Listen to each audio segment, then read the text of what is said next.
toy collectors, welcome to another super exciting, outrageous toy review. Today I'm here with my buddy David Croft, and we are going to be talking about the top 10 figures from 1985, based on a poll from the G.I. Joe, A Real American Hero 1982 to 1994 Facebook group.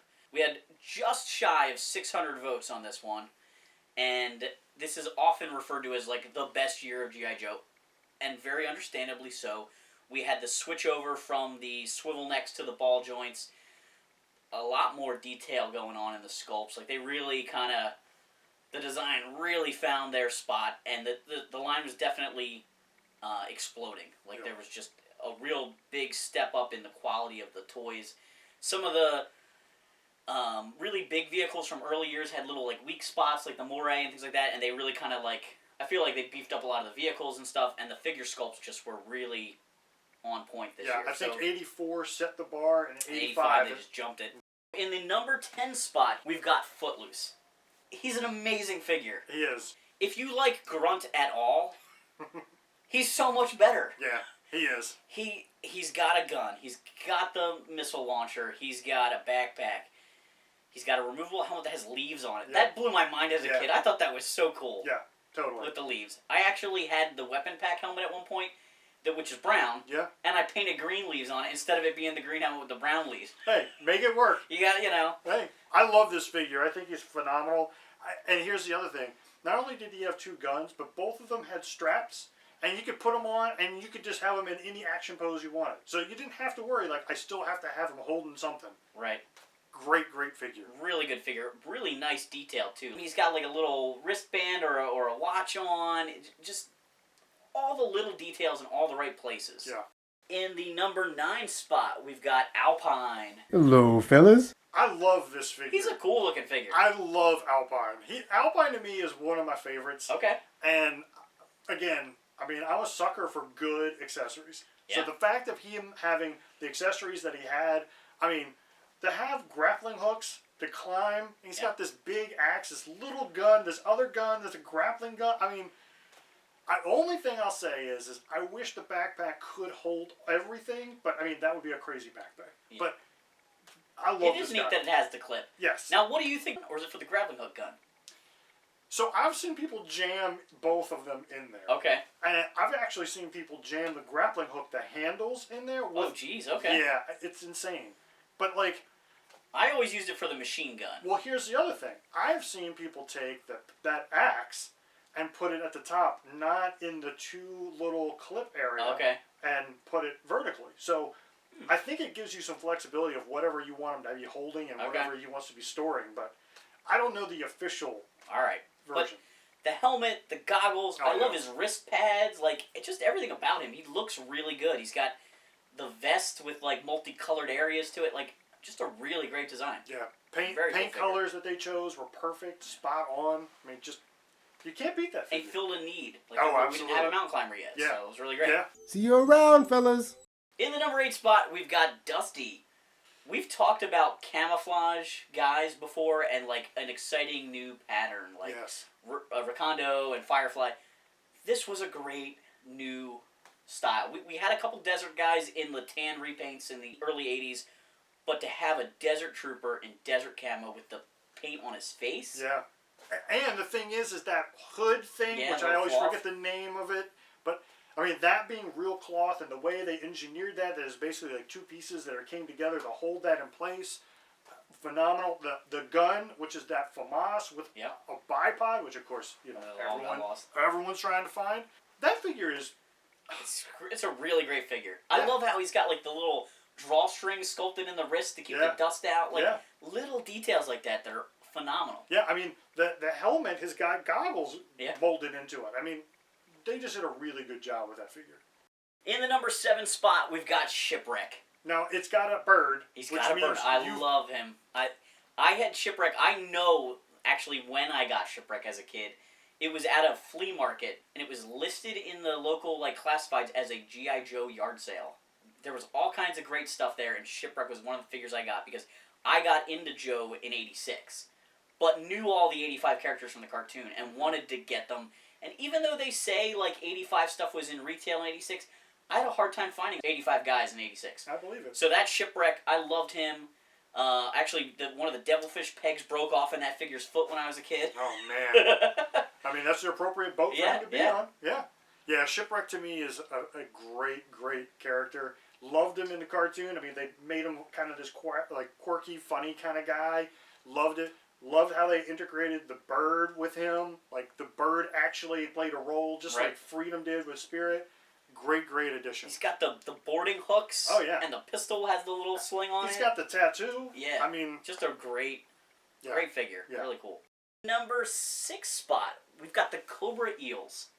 Now, I know people love this figure. They love this figure. It's a really neat looking figure. And I know plenty of people Army build this figure. Yeah.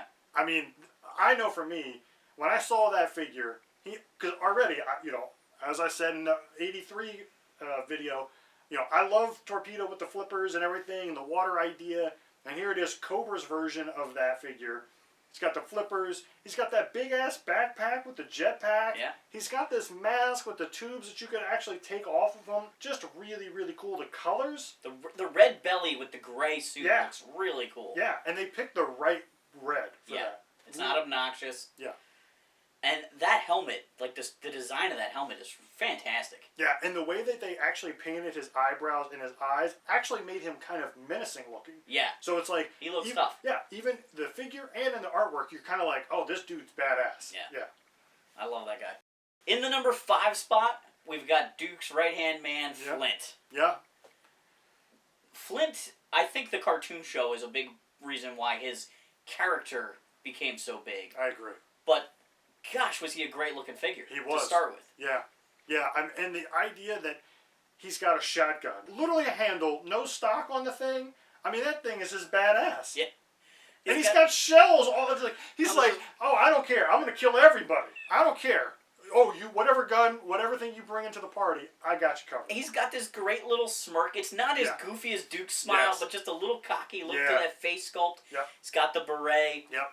He is an awesome figure. I love the camo pants that figure has. Yep. The black shirt was a great decision. Just kind of makes him stand out in a crowd of Joes. Because they could have easily just said, oh, he's camo or he's green, both top and bottom. But no, they were a black shirt, which looked fantastic. Great, great choice. Yo, Joe! In the number 4 spot, we've got the Crimson Twins, Tomax and Xamot. It's hard to even describe, that idea. You work for Hasbro, you're pitching new bad guys, and you're like, okay, so we got these 2 guys, they look alike, we can't reuse any of the parts because they're mirror images of each other. Yep. And the kids are going to go crazy over these guys. Yeah. They're so popular. Yeah. To me, I'm actually, again, this is another set of figures that, from a concept perspective, I think should be in the top 10 all time. But I think because, again, you'll look, the other figures that beat it out this year are strong characters. They're fan favorites. But Tomax and Xamot, I mean, not only are they cool as the figures that they were produced, but then when you get them in their business suits and the cartoon, what they did with them, the comic, I mean, they did so much with those 2 characters. I love the sound of their voices together. Yes. Those guys, I don't know the musical term. I'm not sure if they're harmonizing. I don't know what that is, but that sound their voices make when one starts something and the other one finishes it or they say it together is amazing. Yeah. Wally Burr, the sound director for that show, just really picked a perfect tone with those 2 voices. And that's what I think is really interesting about a lot of stuff that Hasbro did for G.I. Joe is the cartoon just, you took an illustration of a figure, you have this mold, and you have this toy that you've been playing with, but then when you see it in an animated cartoon, it's like, oh man, they took this in a completely different direction. It's not a bad direction, it's a great direction. It gives the kid in you that idea, oh, that is something that's really, really cool. I didn't think about that, even though they came on a package that had mirroring, and it's like the next thing you know, it's like they're finishing each other's sentences, they're feeling the same things from each other. I mean, just brilliant, brilliant idea. And they did such an awesome job with the color scheme. The silver pops on those guys against the dark blue and the red. Yep. I used to love using those figures, the legs from extra sets of them to repair broken Vipers and stuff as a kid. If I ever had a broken Army Builder guy, because I did a lot of flea marketing as a kid, I would always stick those extra Crimson Guard legs on him and make him an officer or something like that. Yeah, because it just steps they just them look up. so great. Yeah, they're just dress them up. Awesome with the Cobra, knee pad type of things. They're very cool. Yep. In the number 3 spot, we have a classic Army Builder in a year full of great Army Builders. We've got the Cobra Snow Serpent. Yeah.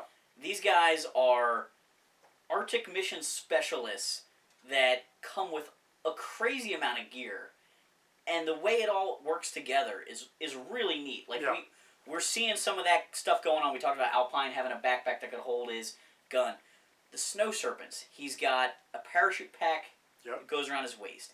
He's got snowshoes. Yeah. Not just skis like snowshoes, but snowshoes, which is such a unique accessory. Yep. He's got an AK-47 that looks better than the AKs we got in the early years. Yep. He's got a missile launcher on like a tripod or a bipod, and it hooks onto his backpack. And that backpack is a beefy backpack. Like that's a polar backpack. That guy can get lost in the wilderness for a long time with all that gear. Yeah. Yeah. And they sculpted this big fur collar. He's got this menacing faceplate. Yep. It's a really cool looking figure. Really cool figure. I mean, if you look at top 10, top 15 figure sculpts, he's got to be up there. He's got to be. I mean, just the level of detail that they put into him, like you said, like the fur is just... Fur on the arms. Oh, yeah. And it's got a little bit of that different paint application, so it just sets it off a little bit. I mean, this figure is beautiful. It is a great, great figure. In the number 2 spot, just above that, we've got another classic Army Builder. And not necessarily your rank-and-file battlefield guy, but this is your elite trooper. We've got the Crimson Guard. Yeah. Whew. This figure, I mean, everyone loves Crimson Guard. Absolutely. Everyone does. And everyone Army builds this figure. And rightfully so. I mean, the helmet mask that they have on just makes them look so badass. And then they have a gun with a bayonet on it. And a shotgun on their thigh. Yeah, like they're just running around with a small shotgun on their thigh. Like, who does that? That's like something out of Mad Max or something, but dressed up in red and silver. Got that silver pinstripe down the pant leg, tall black boots. I mean, it's a classy looking figure and bright red, and nobody cares. No. We, as a Joe fan, complain about bright colors all the time, and this is the coolest figure because he's in that bright red. Not complaining about that color. Nope. Not at all. And it's 1985 before things went south. That's right. That's right. And then in our number 1 spot, arguably... No surprise here. I mean, one of the most popular characters of all times in probably his most iconic release. Yep. We've got Snake Eyes version 2. Yeah. He's got a wolf. Oh my god. He's got a sword. Would you say the best pet? Oh yeah, for sure. Okay. He's got a sword that hooks onto his backpack, and it's a cool looking sword. Yeah. He's got an Uzi. Yeah, that sword is way more badass than any other sword. Yes, it's the coolest sword in the Joe line. Hands down. And then I love the fact that he's got an Uzi, which is a callback to the original figure. And it's not the exact same mold, but it's the same type of weapon where it's like, yeah, he's an expert in that weapon, so he'd probably still be using it. Yeah. It would have been really neat if they could have, like, kept that more common. Like, Beachhead version 2 had Beachhead 1's gun, and you just kind of saw that stuff trickling through, or maybe the same backpacks carry over. But the visor, the fact that he has some paint, he's got the grenade strap, he's got the little crossbow on his wrist. Yeah. Just little details that are, like, really neat. It's such an improvement on the original 82 and 83 figure. They took that idea and said, hey, we had to make some sacrifices on the first time we did this figure because we ran out of money, we couldn't do paint apps. How do we make this figure even better? You add a little silver, change it a little bit, and you give him a pet. I mean, what else do you want? That figure is great. And the fact that, like, the wolf has got this angry growl face, like, it's not just a trip to the zoo little plastic figure pack wolf. This wolf is ready to rip somebody's throat out. Yeah. It's awesome. Yeah. Can't go wrong with this figure at all. I'm not shocked, and I feel like if you polled against all the years, he's going to be in the top 5. Yeah.